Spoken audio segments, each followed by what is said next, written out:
Hello everyone, and welcome back for Judges chapter 11 today.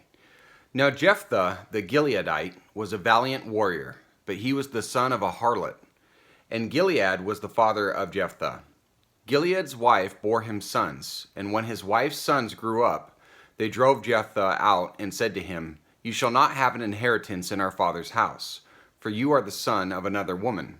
So Jephthah fled from his brothers and lived in the land of Tob. And worthless fellows gathered themselves about Jephthah, and they went out with him. It came about after a while that the sons of Ammon fought against Israel. When the sons of Ammon fought against Israel, the elders of Gilead went to get Jephthah from the land of Tob, and they said to Jephthah, "Come and be our chief, that we may fight against the sons of Ammon." Then Jephthah said to the elders of Gilead, "Did you not hate me and drive me from my father's house? So why have you come to me now when you are in trouble?" Verse 8, the elders of Gilead said to Jephthah, "For this reason we have now returned to you, that you may go with us and fight with the sons of Ammon and become head over all the inhabitants of Gilead." So Jephthah said to the elders of Gilead, "If you take me back to fight against the sons of Ammon, and the Lord gives them up to me, will I become your head?" The elders of Gilead said to Jephthah, "The Lord is witness between us. Surely we will do as you have said." Then Jephthah went with the elders of Gilead, and the people made him head and chief over them. And Jephthah spoke all his words before the Lord at Mizpah. Now Jephthah sent messengers to the king of the sons of Ammon, saying, "What is between you and me, that you have come to me to fight against my land?" The king of the sons of Ammon said to the messengers of Jephthah, "Because Israel took away my land when they came up from Egypt, from the Arnon as far as the Jabbok and the Jordan, therefore return them peaceably now." But Jephthah sent messengers again to the king of the sons of Ammon, and they said to him, "Thus says Jephthah, Israel did not take away the land of Moab, nor the land of the sons of Ammon. For when they came up from Egypt, and Israel went through the wilderness to the Red Sea, and came to Kadesh, then Israel sent messengers to the king of Edom, saying, "Please let us pass through your land." But the king of Edom would not listen. And they also sent to the king of Moab, but he would not consent. So Israel remained at Kadesh. So the Ammonite ruler was claiming rights to the lands occupied by the Israelites. Jephthah was right.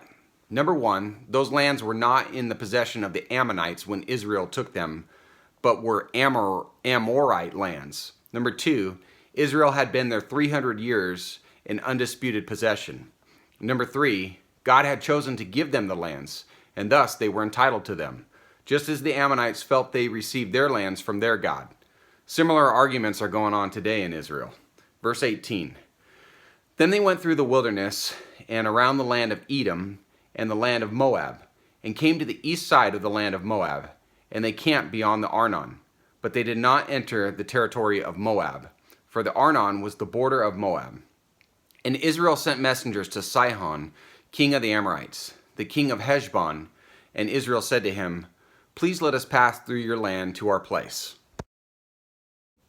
Okay, still speaking to the king of the sons of Ammon. Verse 20.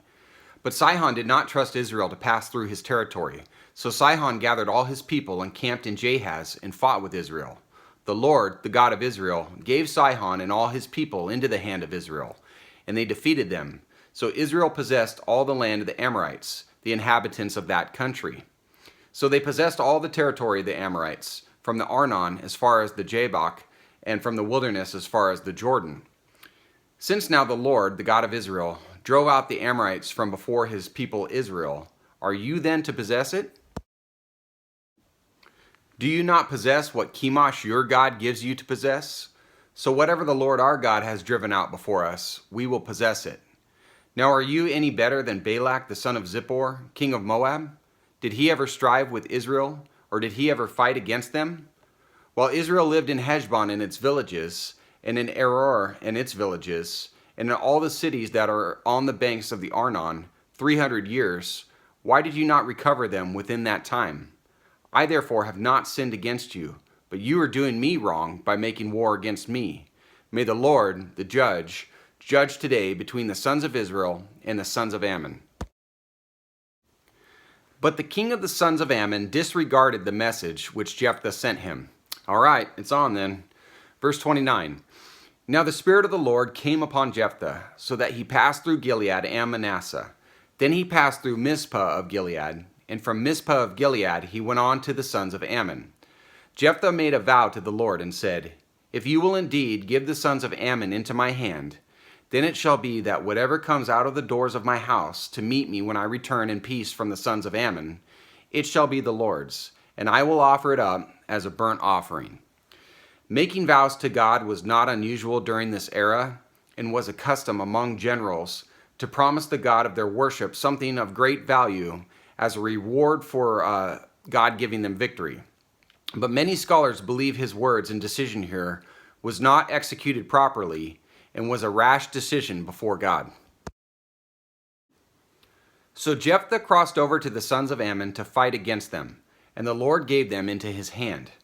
He struck them with a very great slaughter, from Aroer to the entrance of Minnith, 20 cities, and as far as Abel Keramim. So the sons of Ammon were subdued before the sons of Israel. When Jephthah came to his house at Mizpah, behold, his daughter was coming out to meet him with tambourines and with dancing. Now she was his one and only child. Besides her, he had no son or daughter. When he saw her, he tore his clothes and said, Alas, my daughter, you have brought me very low, and you are among those who trouble me. For I have given my word to the Lord, and I cannot take it back. All right, first of all, Jephthah, the girl didn't do anything. Verse 36. So she said to him, My father, you have given your word to the Lord. Do to me as you have said, since the Lord has avenged you of your enemies, the sons of Ammon. She said to her father, Let this thing be done for me. Let me alone 2 months, that I may go to the mountains and weep because of my virginity, I and my companions.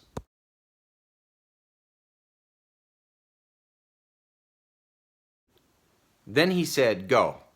So he sent her away for 2 months, and she left with her companions, and wept on the mountains because of her virginity. At the end of 2 months she returned to her father, who did to her according to the vow which he had made, and she had no relations with a man. Thus it became a custom in Israel, that the daughters of Israel went yearly to commemorate the daughter of Jephthah, the Gileadite, 4 days in the year. All right, so this is one of those bizarre happenings in the Bible. In fact, this entire era of the Bible had a lot of strange occurrences taking place. In essence, Jephthah reaped the consequence of making a rash and foolish oath before God. I mean, what did he think was going to walk out of his house? A cow? And he's right that if you make an oath before God, you do have to keep it. Scholars to this day argue whether his oath turned into permanent virginity for his daughter or an actual killing and sacrifice of her. No one really knows for sure, and the verbiage really does leave it open for debate. We do know that Jephthah had a half-pagan background, which was likely a factor in his stupidity here. Whatever position one takes to this strange ending to the chapter, the attitude of Jephthah's daughter is really the main takeaway today. Whether death or perpetual virginity, she was to bear no children. This was a cause of great sorrow in ancient Israel. Yet, she was obedient and submitted to her father's vow, and her actions received commemoration and honor from the other women in Israel. And ultimately, it's all about being obedient to whatever God places before our lives and calls us to follow. So that is what we can take away from this, and just pray and hope we don't get put in this kind of situation. God bless you. Thank you for being here, and take care.